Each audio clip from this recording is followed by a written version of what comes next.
The majority of us are not able to have guilt be our primary motivator and be totally emotionally healthy and fine.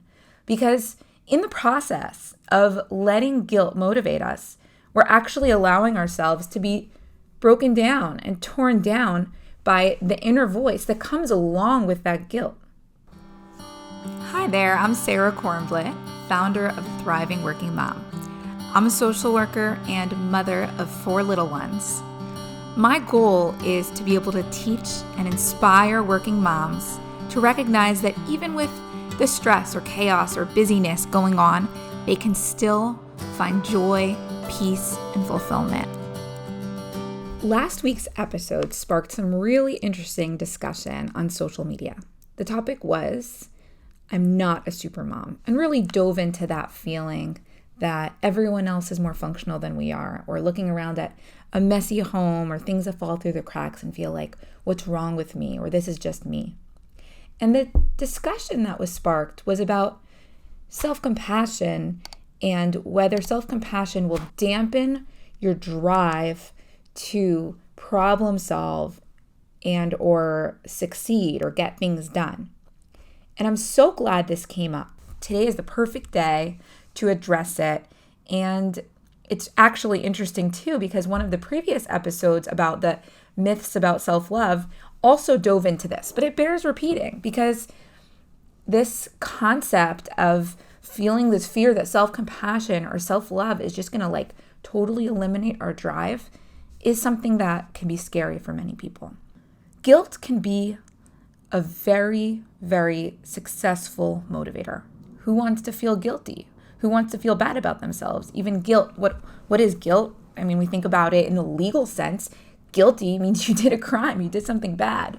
And so this desire to avoid that feeling of guilt or shame is a very strong desire. If we want, we can use that desire and to run away from guilt as our motivation for what we do in life.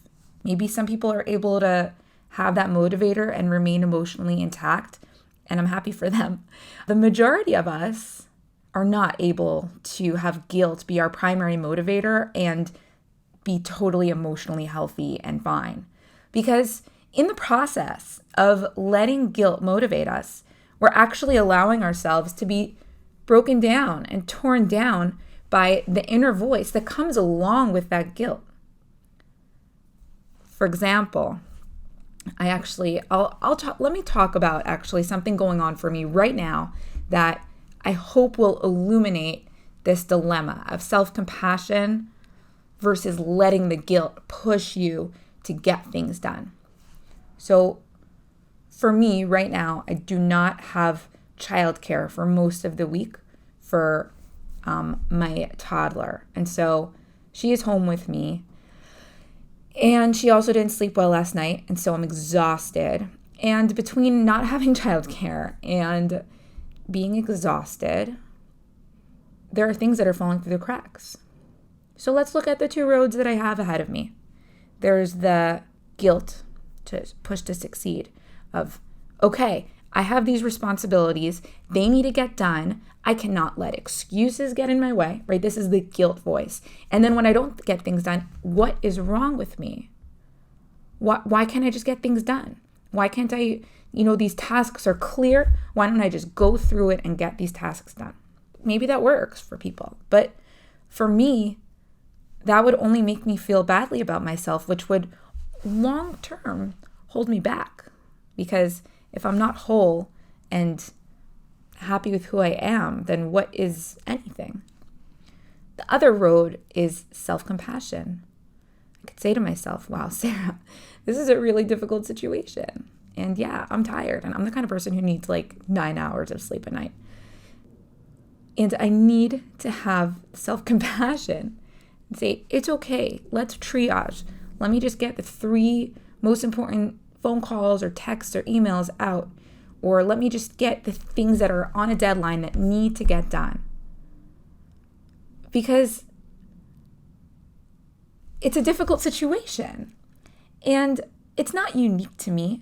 As working moms, we have so many of these things that come up. We have something important going on at work, and all of a sudden, our kid is sick.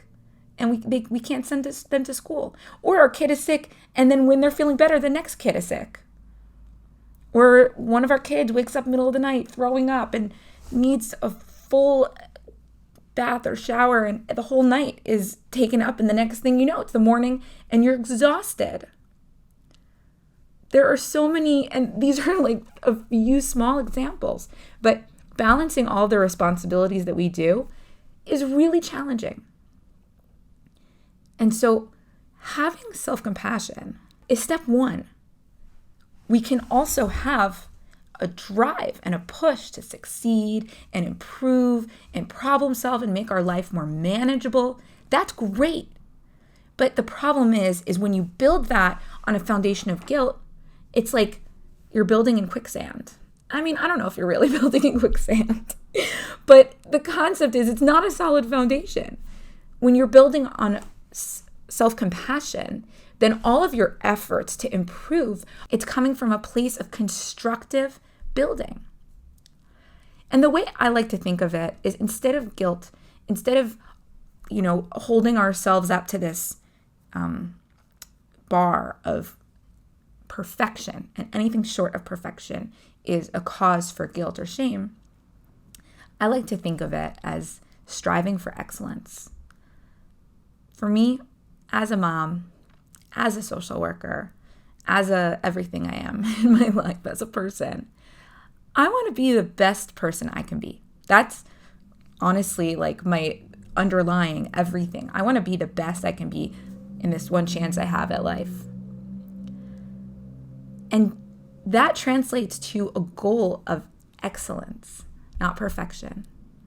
And when I think about excellence in terms of me right now, having less childcare, being tired, it means how can I do as much as possible that I get stuff done and I feel good about it, but not to a point that I push myself over the edge and feel terrible about myself when I don't get things done.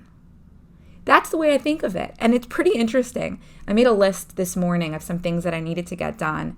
And I knew that because of what's going on, I was really only going to get to a few. I got to so many more things than I thought I would. And I truly believe that having that positive force pushing me forward rather than, like I said, that guilt. What's wrong with you? Get this stuff done. If you don't get this stuff done, blah, blah, blah, you're incompetent. I do not think that would lead me to be as calm, serene, joyful as I feel right now, even amid the situation. This is something that you're gonna hear me talk about all the time because it's not easy.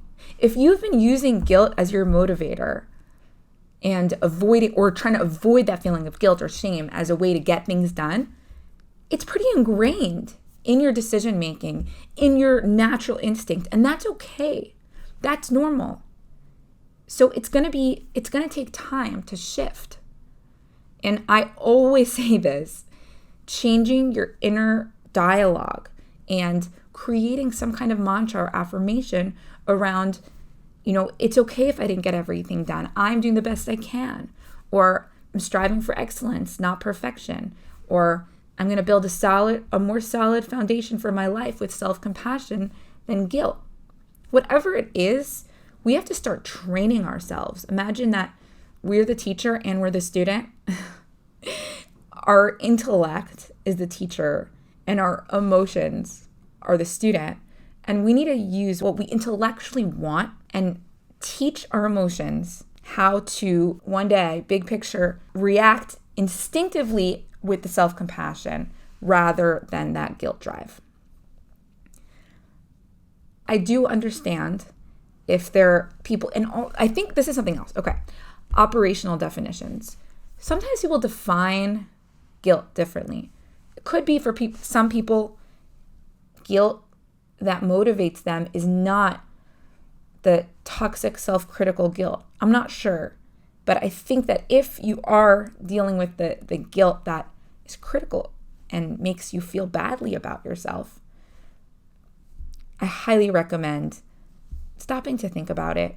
What would you like your reaction to be if you, let's say, don't get something done, or you look around and your house is messy? In an ideal world, what do you wish your thoughts were?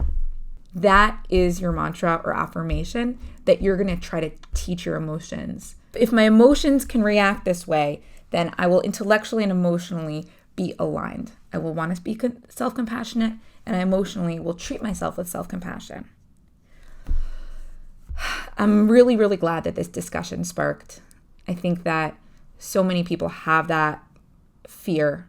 Where will my drive go? And you don't need to put your drive anywhere. Continue to strive for excellence. Continue to want to be your best self. Continue to want to learn new ways to manage your time, manage your tasks, learn parenting hacks, but do it from a place of self-compassion, not guilt. You'll thank me, and you'll thank yourself, because you'll just be so much happier. Thanks for listening or watching, and I will see you next week.